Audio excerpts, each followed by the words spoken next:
How we doing? Today is Thursday, August the 15th, 2024. We're just continuing our 10 steps to successful seller financing uh, training, or however you want to describe it. But, we doing this whole series on seller financing. If you're watching this replay and maybe you missed the first couple, you can go to the YouTube channel, Abundant Capital Group. There's a playlist that says seller financing and um, real estate notes. These will be loaded up in there. We're just going through seller financing right now. We will get into real estate notes probably, another, couple of weeks. And the reason why we do that is because seller financing essentially is creating a real estate note. So once you know the seller financing part of it or understand it, you'll understand real estate notes and, the different ways that you can get involved with either investing or buying and selling of real estate notes. So this week, today we're going to cover marketing the property and pre-qualifying the buyer. So when you market the property, you can actually do this through the MLS. The reason why you want to potentially put on the MLS is because a lot of buyers are there. They may want to go with your particular offer and how you structure it as opposed to another property, and going through the bank. So you get more buyers through the MLS, and there's a couple of different ways you could do that. We talked about setting up a team initially. Part of one of the team members is a real estate agent, and you can use a real estate agent. You just want to make sure that they're familiar with, seller financing and how to handle those types of transactions. Or there's some online services that you can go to, forsalebyowner.com, and then they have MLS where you can pay like a flat fee. I think it's like $300 or $400, and then they'll have your property posted there. It'll show up when people are searching the MLS. Your property will show up there and say, hey, I'm willing to create seller financing on this particular home. And hopefully, the more eyes that you get on it, the more buyers that you attract. So, you can also post this on other online sites. You have Facebook Marketplace, Craigslist, and other platforms similar to that. There's a bunch of, online platforms where you can post things for sale. Also, you want to look at maybe your neighborhood paper. Maybe you have a circular in the paper or something similar to that goes to, a certain radius within your neighborhood. Maybe you want to post it there. Somebody who's lived there, who gets that publication. They may have a friend, family, coworker, or something like that may want to live in that same area because this person knows the area and speaks well of it. That could be another way that you can market your property and get it out to more people. So, like we talked about, the community boards, things of that nature. If you go down to your local shopping center, different stores, things like that, they usually have a board where you can post things. Some people post, their businesses and events going on in the neighborhood. You can post, your particular property there as well. You want to put signage out. You can get what they call a bandit sign and stick it in your front yard, maybe stick it at the corner. Bandit signs are pretty cheap. You can get 50 of them, or you can get, less as well. And then you can just kind of put them, in your surrounding neighborhood. So as people, are driving by, they may say, oh, this person is willing to do seller financing, because again, seller financing is an amenity, and somebody that could be, riding around or walking around your neighborhood that got declined for traditional financing, but still wants to own a home, can see that sign, and then obviously give you a call and see if you can, work something out with them to purchase the house. So, those are just some of the ways that you can, get it out there in your local areas. And But the really big thing is if you can get it on the MLS, obviously if you do that and an agent is involved, you may have to pay an agent some type of fee. Um, but that could be, obviously negotiated as well. But the thing is to try to get this property out to as many people to see it, and get someone to come through and hopefully wants to buy it, where you can create the financing for them. So those are pretty standard ways. I don't think I said anything that someone else didn't know, or wasn't aware of, but you'd be surprised by using some of these online methods, or with these local community boards and local places where you post it. You could just do a simple uh, flyer. Maybe somebody that makes flyers and different things like that. And you put it up in certain areas. You'd be very surprised at the type of activity you could get, or the phone calls that you could get, knowing that you offer seller financing. Because if you, right now, wherever you are, well, in most places, obviously seller financing is bigger in certain parts of the country. It's more of a thing. But depending on where you live, if you Google, or if you do a search online and put in seller financing, like if you go to your Zillow in your neighborhood that you live in, or maybe the state that you live in, and put in seller financing, search the keyword seller financing or owner financing, and see how many listings come up. A lot of times it's very few, if any at all. There are about 10 states throughout the country that focus on, have a more of a focus on seller financing. So if you lived in some of those states like Texas, California, Georgia, some of the southern states and the Midwest states, you may see more results, but usually a lot of times you won't see as many results when you type in seller financing, because not a lot of people offer that. So it is going to be an amenity that you can offer that maybe your neighbor or somebody in your neighborhood who's selling doesn't offer that, and can make your house more attractive. So trying to get it out there in front of as many people as possible, and have them reach out to you, and so you can take the next step, which is pre-qualifying the buyer.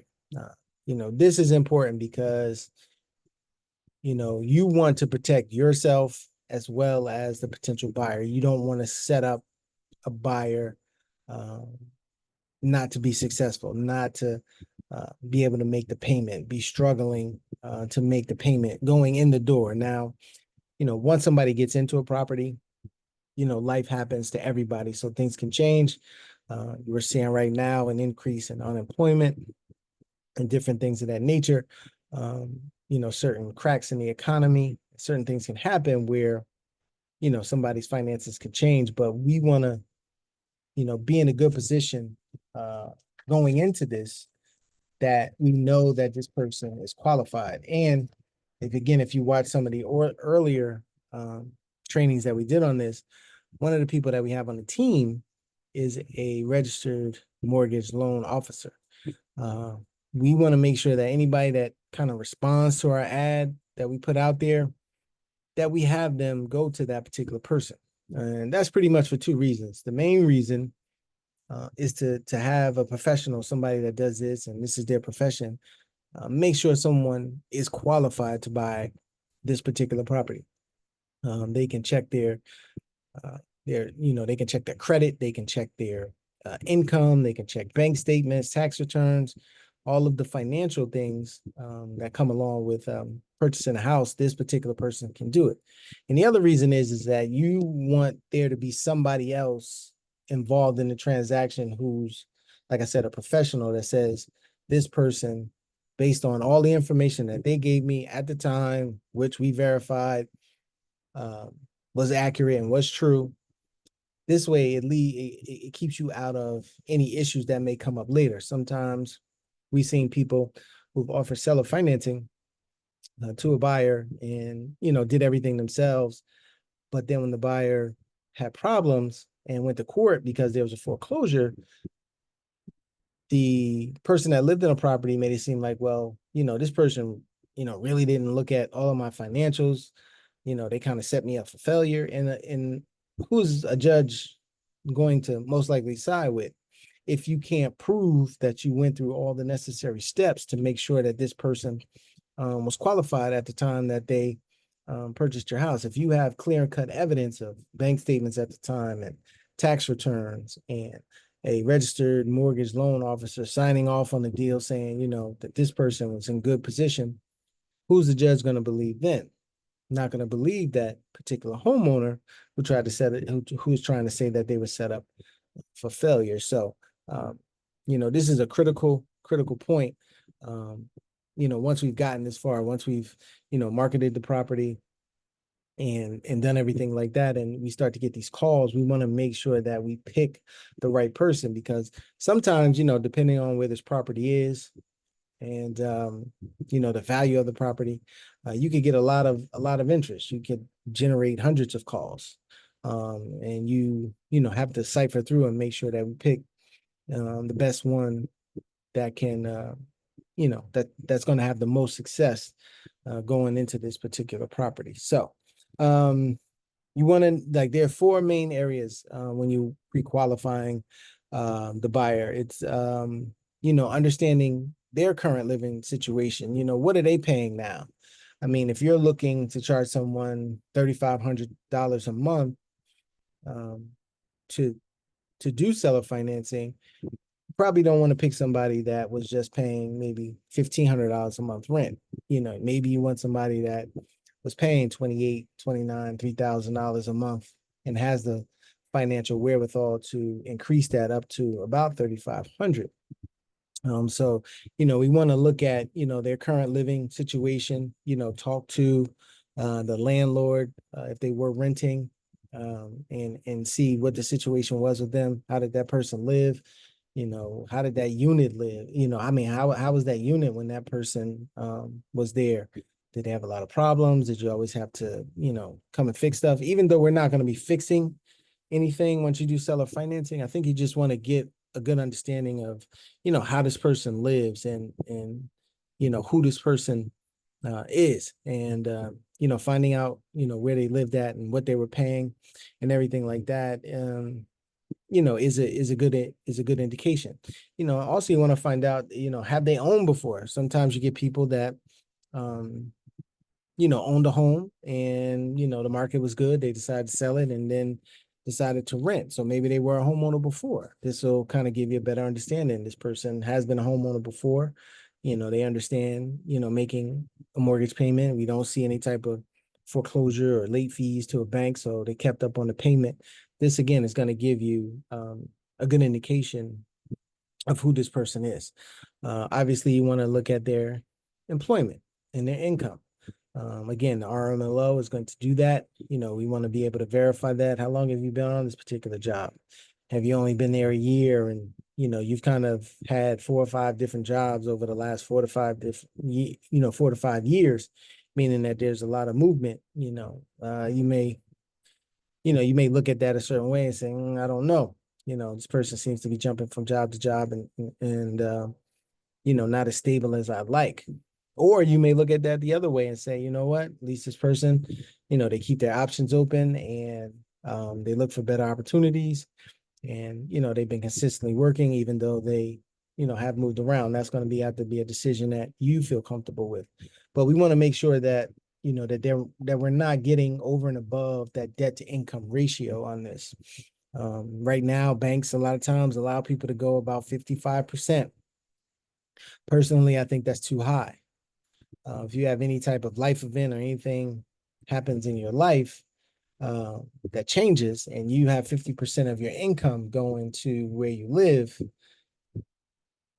that could put you in a situation where you could get behind on a home payment because of, something else happening in your life.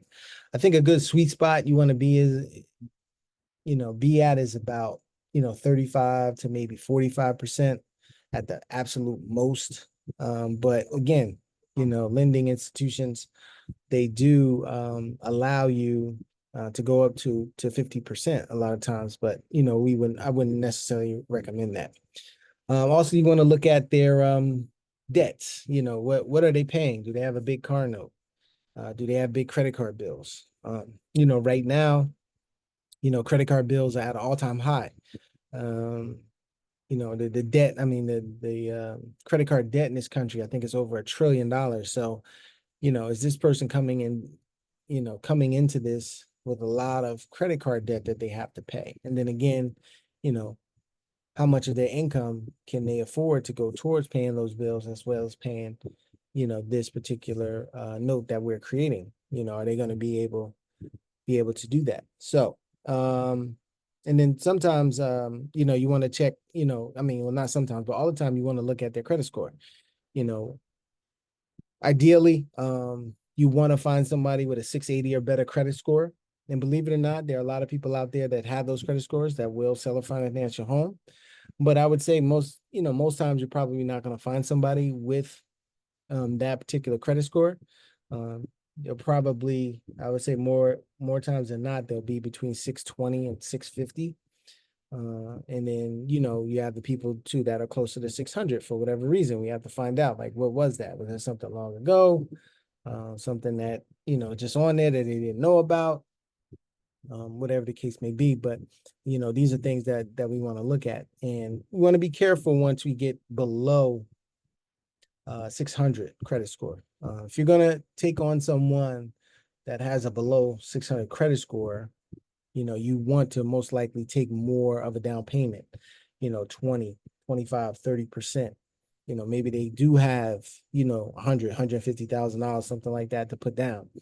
Then you put yourself in a better position, uh, in case something goes wrong. This person did give me, quite a large down payment, again, depending on the price of the home. But, $150,000, on the average home, which is what now between like 400,000 and 450, somewhere in there. That's a considerable, down payment. Obviously, if you're talking about $1 million house, $150,000 isn't, it's only about, 8 to 10%. But, if you're living in $1 million neighborhood and somebody's willing to give you, $300,000, $325,000 as a down payment, but they have a low credit score, you may say, okay. Because again, if anything does go wrong in this scenario, you do have that property to get back and you've gotten a substantial amount of money, up front. Also we want to see, do they have any issues? You know, do we see, a lot of past issues going on in their lives, eviction court, things of that nature. Is that coming up on their credit score, on their credit report? So to see if you can, find out any issues like that. And then also, you may, you want to do a criminal check as a part of this process. Obviously that costs, but I think it's worth doing up front to make sure, that this particular person doesn't have a significant history of, bad behavior and doing things that are not above board. That'll tell you about, who this particular person is. Um, so, once you've done that, and again, a lot of this is done by an RMLO. Once you've done that, um, the next thing is for this person to kind of go ahead and continue with the application process, where you start to take, you get a down payment from them, you get an earnest deposit, and we start putting things in motion with some documentation and some contracts and things like that. We can say, hey, okay, we feel good. We got this report back from our loan officer. Everything looks good. Let's kind of get this contract signed. Let's get a down payment, and let's kind of move forward with this. And verifying a lot of that information that was sent over to the loan officer, to the registered mortgage loan officer. You want to review the information, with that particular person and make sure that, everything is what it is and everything checks out appropriately. Nothing comes back, whether it be something, when you get the credit back, or if you get something on that criminal history that you didn't know about that you find out, hopefully that comes back good. And then we can kind of, um, you know, go to the next level and start to move towards closing this transaction. And that's kind of what we will start to talk about next. Once we pick the person, and based on their financials, now we can start to figure out how are these numbers going to come together based on what it is that they can afford. I mean, you don't want to, really tell somebody, what the payment is going to be initially.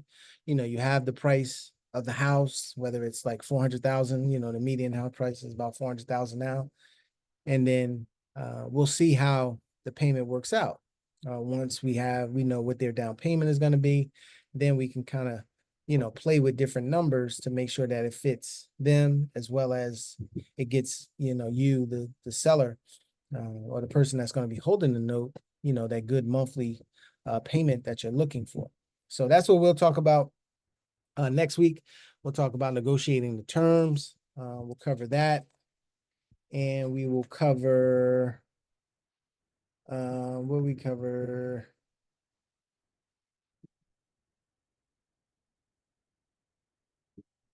Any problems that come up once we go through, when we start to negotiate. So, we'll just continue this next Tuesday, 8 p.m. Eastern Standard Time, the 10 steps to successful seller financing. And we'll probably get this wrapped up next week because right now we put our team together. We've marketed the property. We've got our buyer, somebody that we feel good about, and now it's time to kind of make sure that it all comes together. And those last steps are pretty simple. Probably the biggest one is what we'll cover next time, is that's negotiating the terms and the different things that you can do, based on the buyer that you're presented with. If you get this type of buyer, there's this type of technique that you can use, or this type of solution that you can use for the particular buyer that you've settled on. So hopefully you'll join me, and hopefully you've seen the other parts of the series. If you have any questions or anything, please comment on the video and we'll get an answer for you. But we will see you next Tuesday, 8 p.m. Eastern Standard Time. Have a good night.